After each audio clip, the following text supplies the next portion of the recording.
Fellas, welcome back to the Bear Down podcast here in the Arkansas A&M Black Bears Dynasty.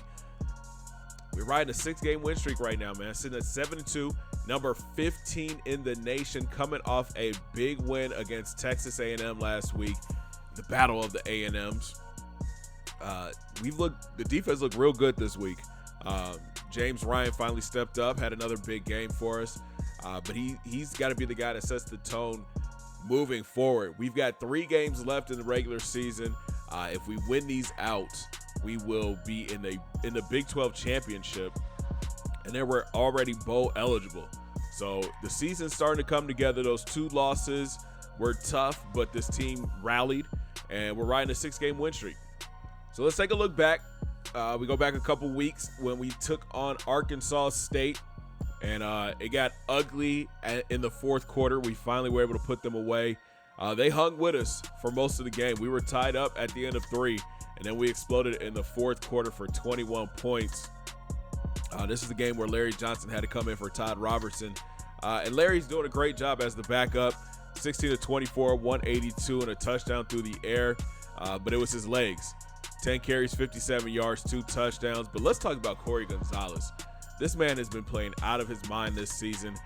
In this game, he rushed for 159 yards and 3 touchdowns. Corey is starting to put himself on the map. He's starting to get Heisman watch. We'll talk about that here in a few minutes. But the run game has definitely carried this offense this year. Todd has done a great job spreading the ball around to all the weapons in the receiving game. But the run game is what sets everything up. And as you can see, defensively, we gave up 340 yards and 3 touchdowns to Billy Wilson through the air. On the ground, Brown just shredded us, man. 157 yards and a touchdown. The defense clamped up in the fourth quarter. We got the shutout. We did what we were supposed to do. I just wish they would have carried that into the first and third quarters instead of waiting to the fourth quarter. These crunch time games, man, like these last second, push to get the wins, it's stressful. As an A&M fan, it is very stressful. We came out of the bye week and took on the Sooners of Oklahoma, getting the win by 3 points. Another tough fought win for us, man. I think this was another game where, Todd was in the game the whole time. He threw for 335, a touchdown and an interception. He was sacked only 1 time, but it was the ground game. Corey Gonzalez, monster day, 28 carries, 143 yards, 3 rushing touchdowns. I do want to see Ira get more touches moving forward. 10 carries for 34 yards. That's not enough for him, but then Larry snuck in the game on the goal line and was able to get a rushing touchdown. I'll say this, man. Teams are really starting to key in on David Jones as a weapon for us. He's starting to get double teamed a lot more. We're going to have to use that dink and dunk to get him the ball, because if we try to send him on a deep route, he's got a linebacker and a safety bracketed around him. So look for him to get, those shorter routes, the little dump offs, the little zone beaters, because we got to get him the ball. He's our best receiver. He's our best option in the pass game right now. I do want to get him to 1,000 yards before the end of the season. Defensively, I think we did a solid job. Newsome is a very accurate quarterback. So as you can see, the numbers 27-35, 323 and 3 scores. Kyle Butler stepped up. He had 2 sacks. You got Wilson with a sack as well. There's Riley with a sack, and then Mark Prince had an interception. Again, another tough win. They outgained us on offense, 353 yards, but the third down, that's where we kind of stepped our game up, holding them to 2 of 7 while we were 9 of 13. We did turn the ball over twice. We lost the fumble and got intercepted. But, this, I think it's the third down conversion. And then look at the time of possession, man. We held the ball for 28 minutes. Yeah, we have a spread offense, but we're trying to chew the clock. We're not going too fast, man. And then finally, the game that I think the defense really stepped up big, the A&M game, the battle of the A&Ms. We won this one 28-14. Todd 258, 22 of 29. He had a slow start to this game. A lot of drop balls, a lot of incomplete passes. But once he got going, he's such a streaky quarterback. Once he gets going, he's good. He's real good. Corey, 26 for 164 and 2 touchdowns. Ira had 10 for 30 and a touchdown. I would love to see Ira get anywhere between like 10 to 15 touches on the ground. Kind of take away from Corey just a little bit. Those 26 carries, that's a lot for a junior back. He's going to have a lot of he's going to have a lot of miles on his tires by the end of his career here at A&M. Out wide, David Jones did a great job. 9 catches for 109 yards. The dig and dunk really helped us out big time with him this week. Trey Morgan, 4 for 47. Richie had 3 for 48. Marcus Brock, you know, he's going up against, he's the number 1 receiver, so he's going up against the number 1 corner. So he's having a hard time this year getting off of jams, finding open spaces. But I do want to get him the ball. He's, you know, one of our better receivers. But if he can't get open, T-Rob can't throw to him. But like I said, defense did a great job this week, giving up 128 yards on the ground, 208 yards through the air. 3 of 10 on 3rd down for Texas A&M. They were 3 of 4 on 4th down. That was like in the 4th quarter, though. We forced turnover. We forced a turnover, and we held the ball for 5 minutes longer. But, I mean, the defense finally stepped up. We had a lot of 3 and outs. You know, James Ryan, like I said, he set the tone this week against Texas A&M. Had, I think I want to say like 5 or 6 TFLs. He had 5 tackles for loss, 10 tackles total. We weren't able to get any sacks, but Chauncey Kraft had an interception. We brought pressure. We just couldn't get sacks. But this is probably one of the better defensive games that we've had in a couple weeks. So it's good to see them back playing great. Now we got to get everybody going for the stretch, man. We've got 3 games left in the regular season. We've got the Big 12 championship, hopefully, and then we've got the bowl game. So 5 games in all. We just have to finish strong. We'll take a look at the BCS standings right now. Bama is your number 1 team, 8-0. Michigan State is in at 2. Florida State is 3. Texas in at 4. Then you got Notre Dame at 5. Stanford 6. Navy up 3 spots to 7. Florida with a big jump, 5 spots to 8. Look at Michigan up 9 spots to 9. Washington is 10. Penn State 11. LSU is 12. Illinois up 10 spots to 13. Then you've got Ohio State up a spot to 14. Wisconsin fell 11 spots to 15. Then you got us sitting at 16 in the BCS. Nevada, they're up to 17. Nebraska is 18. Arkansas is 19. Oregon State 20. Utah 21. Georgia 22. Syracuse is 23. North Carolina in at 24. And then you've got Kentucky rounding out the top 25.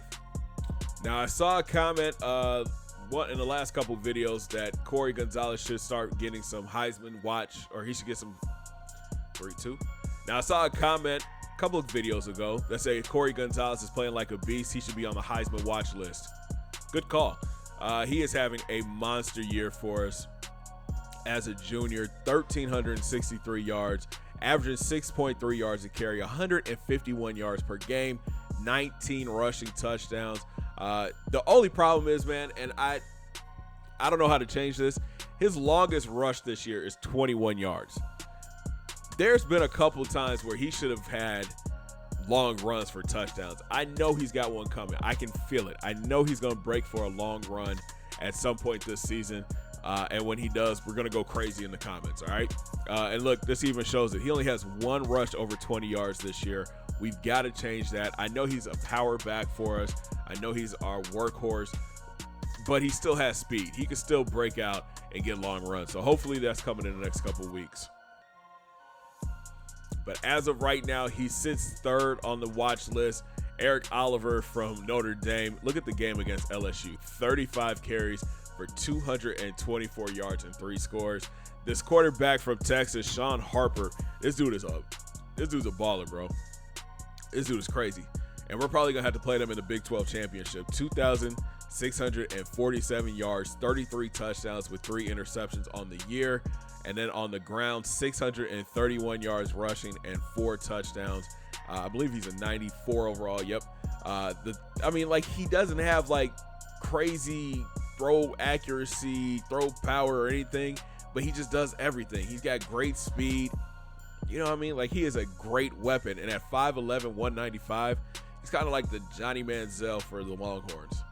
Then you've got the running back from Michigan State, Dave Matthews. 23 carries, 141 and 2 scores versus Ohio State in overtime. And then Lee Newton from Stanford, 124 yards, 2 touchdowns, his last game versus USC. So the media has released their award semifinalists, and there's some Bears everywhere. I'm excited for our team, man. As you can see, Corey Gonzalez is third for the Maxwell behind Oliver and Harper. Then you've got Eric Oliver on top of the Walter Camp. But look who's second, Corey Gonzalez in his junior year. The Benerick goes to James Ryan so far. He's number 1 on the list. That's a great look. Jeff Stanley, a free safety from Ole Miss, 6'5", 199. Yikes. And then Chauncey Kraft is third on this list. So the defense getting some notoriation.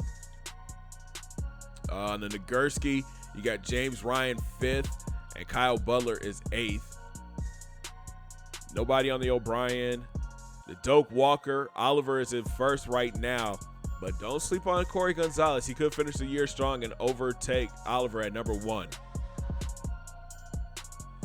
Nobody on the Bolitnikov, which is kind of disappointing. Here's the Mackey. And again, our guy DJ not getting any love. He is 8th in the country right now. And I mean, like, come on, bro. 59, 737. Like, he should be up here. I don't want to force the ball to him too much, but if we have to, man, I want to get him this award before he graduates. Nobody on the offensive line yet. For the Lombardi, Jay Kinney from Wisconsin is in first place, but Kyle Butler is right behind him. Best linebacker, James Ryan. He's having a great year for us, man. James has really stepped up his game the past couple weeks after that talk with Coach. 56 tackles. He's got 10 tackles for loss. He's got a sack, 4 interceptions. He's got a pick 6 and 2 pass deflections. He's really stepped his game up big time for us. The Thorpe Award, Jeff Stanley, the free safety from Ole Miss, and then Chauncey Kraft is second. Nobody on the Groza, nobody on the Guy. And then Tariq Larson is second for best returner in the country, behind the guy from Texas, Steve DeLuca. He's got a kickoff return for a touchdown, while Tariq has a punt return for a touchdown. Taking a look at the stats so far through the season, Todd, 2,719 yards, 21 touchdowns with 11 interceptions. He did not have a passing touchdown last week. I don't like that. I would rather have him get at least 1 every game. But in those rainy conditions at A&M, we had to run the ball. We had to feed our beast. And talking about our beast, here's Corey Gonzalez's stat line, 216, 1,363 yards, 19 touchdowns. Again, I want to kind of start pulling his carries back just a little bit. Again, he is our closer. So in the fourth quarter, when we're trying to kill the clock, he's our guy that gets the carries most of the time. But I do want to see Ira get the ball a little bit more. And now he gets a star. Wow, 74 carries, 341, and 7 touchdowns. That's dope. That's dope. I wonder if they took the star away from Todd Robertson. Out wide, David Jones leads the way, 59 grabs, 737 yards, 5 touchdowns. Trey Morgan, 44 catches, 581, 2 scores. The freshman has really come on the past couple weeks, been a great weapon for T-Rob. Richie, 28 catches, 524, 6 scores. Marcus Brock, like I said, man, it's just disappointing. He's having a disappointing senior year, 28 catches, 300 yards, and a score. Ira has 21 catches, 175, and 2 touchdowns. Tariq, 18 for 254 and 2 scores. Corey Gonzalez with 14, 110 and a score. Fred Foreman, 7 catches, 171 and 2 scores. Ty Hill with 3 for 39 and 2 scores. DJ Ryan, 3 for 64 and a score. And James Alexander, 2 for 50. So I was looking at the offensive line stats, and Eric Kirby he gave up 7 sacks so far this year. He did get benched in the A-State game. And Trey Simpson has taken over. And he's been playing pretty well. He's given up 1 sack in the past couple games. He's opened up a lot of running lanes. He's keeping T-Rob blocked off. T-Rob blocked and standing up. But last week, John Carrington had a bad game.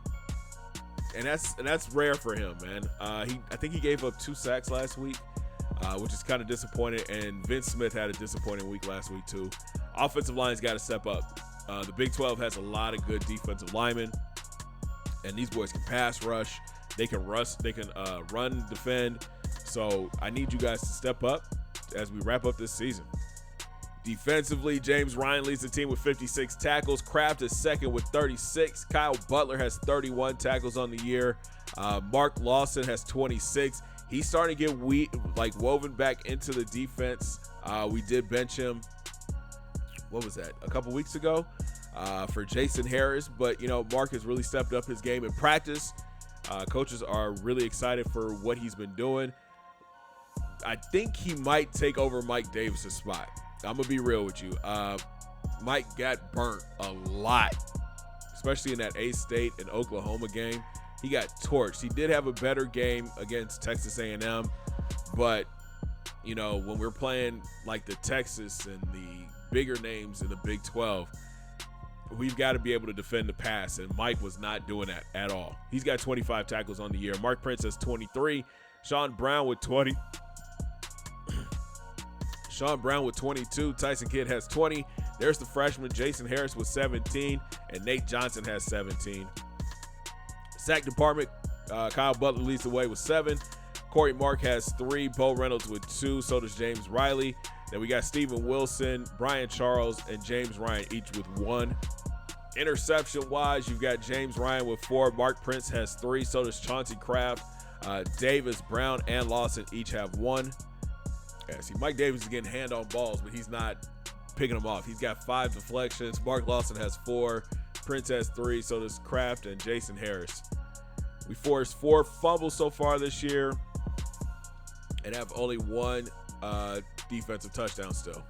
Again, I think the defense really stepped up big time this week when we took on Texas A&M.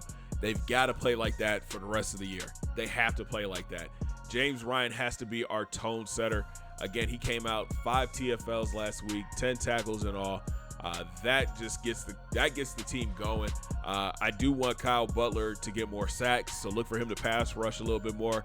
And we are moving around Corey Mark a little bit. He's going to play inside and outside. Outside more in the pass rush, inside against the run. To the recruiting trail we go. Not much has changed since you guys saw a couple weeks ago. We did pick up Anthony Bryant. We're going to put him at running back. Ryan Wood, a free safety from Alabama, 6'2", 182, 4-star prospect. Just adding depth to that free safety position. He's kind of slow. Not kind of. He is very slow. What's his size? 6'2", 182. He might be better suited at a linebacker position with that 82 speed and that 80 hit power. I don't know. We'll have to see what he can do in spring ball next year. Then we picked up a tight end, a JUCO. This is Patrick Cook from Boone Doon, North Carolina, 6'2", 221. Again, more of a blocker than he is a receiver. 75 speed, 72 catching, 73 run block, 75 impact block. That's a good look. And he's going to run you over when he gets the ball. 77 break tackle, 80 trucking. I like that. To the top of the board, and this is a great sign for our secondary. Nick Ginn still has us as his number 1 team, but by a short margin over Florida and Auburn. He actually visited Florida last week. Had a pretty good visit, got 1,100 points. Next up is Auburn in a couple weeks at the end of the season. I believe that's the Alabama game. So we just got to keep the pressure on him, keep reaching out to him, keep talking to him. If we can get this to go into the end of, into the off season, we might have a chance. Late addition to the board is Dustin Carey from Illinois, 6'1", 185. Our lead is growing for this kid, man. He loves everything about A&M. 89 speeds, 87 acceleration, 87 man, 85 zone coverage, 74 press. He's got 80 catching. I didn't even notice that. This kid is a true athlete, bro. 86 route running. He could play wide receiver at 6'1", 185. I like him on the other side of the ball. Put him on defense, 70 tackle. Okay. I just got hyped. This kid is going to be a Swiss Army knife for us, for sure. Chris Johnson, we are trailing for him right now behind Mississippi State. Did he just come off of a visit? Yeah, he just came off of a visit to Mississippi State. Got 500 points. Next up is Texas and TCU. Texas is going to have to make up a lot of ground. So is TCU. Again, this is one of those ones where if we can get it to go into the offseason, we'll be able to put a lot more points into him and hopefully sign him and bring him in, because I think this guy could be a starter day one. Here's another defensive lineman that we've got our eye on. This is Caleb Walker from New Jersey, 6'5", 260. Defensive end, number 40 in the country. And we've got the lead over teams like Ohio State, USC, Oklahoma, and Notre Dame. So you already know this kid has to be something special. 68 speed, 77 power move, 83 finesse, 80 block shed, 81 tackle, 88 pursuit. He's a late addition to the board. But listen, this talent that this kid has, bro, is something special. We're trying to get him to come visit before the end of the season, but I don't know if that's going to work. If we can get Walker, Johnson, and Ginn into the offseason, we'll put all of our points on those three. We've got a huge lead for Richard Anderson, the corner from Paris Island, South Carolina, 6'1", 189. Again, I was looking at him more as a safety. He's just one of those players where I'm like worried if Ginn does not come in, Anderson could play that coverage role for us in like our nickel, or when we go quarters deep. He's got 84 man, 78 zone, 80 press, 89 play rec. The only concern is his speed, 89 speed, 80 agility, 88 acceleration. And you guys know I love my defensive lineman. Here's Trey Turner from Oklahoma, 6'5", 233. Our lead is big right now. Again, the power move, the finesse move, the block shed, the tackling ability, the pursuit. If he does decide to come to A&M, man, I'm definitely gonna put the red shirt on him, just because we're deep already at that position. And I'd rather chance him transferring than to just have him sitting on the bench not getting any playing time. We're trailing big time right now for Justin Owens, 6'1", 173 from Georgia, the number 9 cornerback in the country. NC State has a huge lead. I'm leaning towards just taking the points away from him, but it's hard to give up on this kid, man. 93 speed, 85 agility, 94 acceleration. He's got solid coverage ability. It's between him and Anderson, and right now I'm leaning more towards Anderson, just because I don't want to keep putting points on somebody if they're already leaning towards another school with this large of a margin coming towards the end of the season. So that's going to do it for the recruiting part right now. We have 8 recruits so far, man, the number 18 class in the country. Again, it's not about getting all the best players and just sitting them. It's about getting players that can come in and make an immediate impact with this team. I think by the end of everything, we're only going to have probably anywhere from 10 to 14 recruits this year. But next year is going to be a big recruiting year for us. We have to go out and get 20 players? Yeah, 20 players, if not more. We've got 25 freshmen right now that are here on the team. We're losing 16 seniors, 20 juniors next year. And the sophomore class is pretty small. Only 9 sophomores so far, and they're all on defense. But we've got to get more depth. I'm worried that going into next season, middle linebacker is going to be a concern. We're going to be fine at corner because I think we're losing 2 corners, and we've already got 2 guys ready to step up and play. Defensive line, we're going to be straight. They're going to get better. Outside linebacker is another concern for us. Offensively, we'll be losing T-Rob this year, Marcus Brock, David Jones. So that means, those guys especially at that quarterback and tight end position, they're going to have to step up big time to fill those shoes. So we're kind of planning it out for the future. Larry Johnson has showed that he can come in and run the offense, but don't forget we got Craig Washington, and we just picked up the freshman quarterback Lopez too. So we could end up having a 3 quarterback race going into spring ball next year. I don't know if my body and my heart is ready for all that again. So here's a look at the schedule to wrap up the regular season. We hit the road to take on Iowa State. They are 4-4 going into the season. And then we come back home, senior night in the den, K-State, Kansas State, 5-4.